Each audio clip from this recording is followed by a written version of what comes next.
Little Things, Part 1, posted February 11th, 2023. Have you ever considered how much little things really matter? With a disc jockey father, I heard a lot of music growing up. One 1950s song, I remember, resurged a few decades later when it became the jingle for White Cloud toilet paper. Little things mean a lot. It's tough to argue against quality rumpus roll being a pretty important little thing.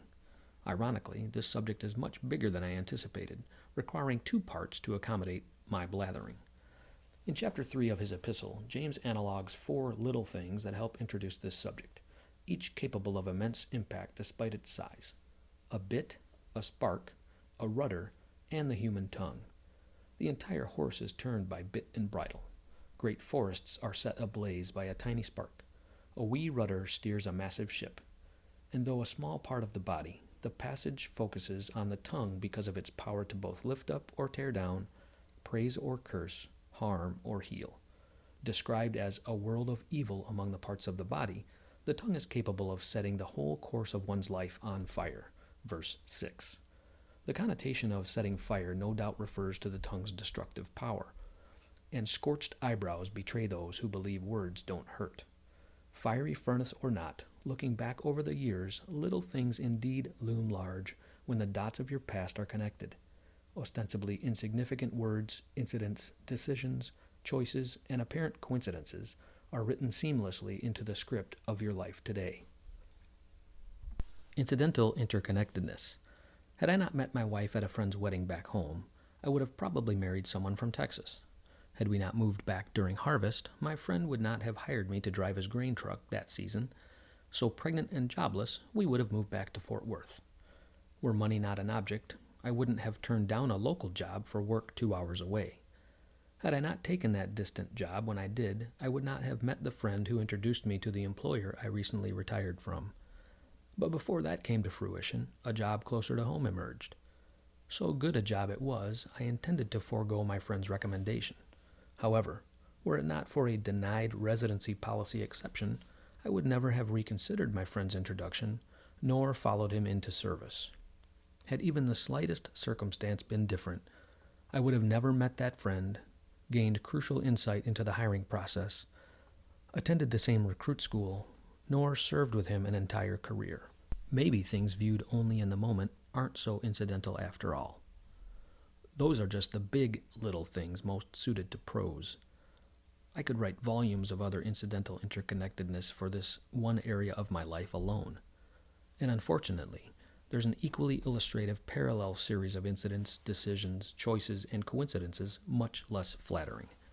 For not only have little things led to a blessed career and enjoyable family life, there have also been choices and other circumstances along the way with huge and lasting implications that have hurt those close to me.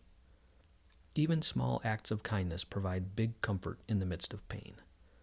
In his most recent 365-day devotional, David Jeremiah retells the story of a waitress who took time to slip into the booth and chat with an elderly woman. It was the woman's first time dining alone since the death of her husband. This waitress's small act of kindness, which cost her nothing but a few moments of her time, encouraged and brightened the day of someone who was hurting. To be sure, losing a loved one is in a category all its own. God doesn't guarantee we will have a trouble-free life, nor will we always have answers to why evil prevails, the wicked prosper, or bad things happen to good people. Pain is the great equalizer, and life has a way of making sure few are overlooked. Maybe you have been persecuted, falsely accused, conspired against, had your intentions misinterpreted, or been let down by your friends. All are painful, and not such little things. But God reassures us that He is with us in our troubles, and perhaps a few little things can provide an added measure of comfort during these times. A few small things I did each day recently helped me through a very trying time of feeling discouraged, unjustly persecuted, and abandoned by friends and coworkers. I didn't ascend a mountain to visit some mystic monk, drown my sorrows in drunken stupor, speak ill of anyone, or conspire to get even.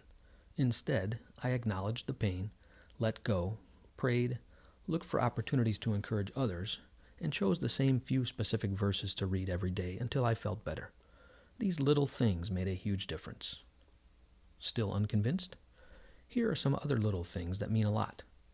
getting out of bed and showing up for work every day, a positive attitude, giving compliments, gratefulness, treating people with dignity and respect despite your differences, asking people how their day is going, saying please, thank you, I love you, and how can I help more often, writing and sending thank you cards, leaving notes for your spouse or children, wishing them a good day or welcoming them home. Research suggests a simple hug or touch may reduce stress. Personally, a hug or touch on my arm or across my shoulders provides immediate stress relief and calming effect. This is not true of everyone, especially those having experienced abuse. Know your audience, for the little thing means a lot theory applies equally to each. Little things mean a lot. I hope you'll stick around for part 2. Get strong, be strong, stay strong.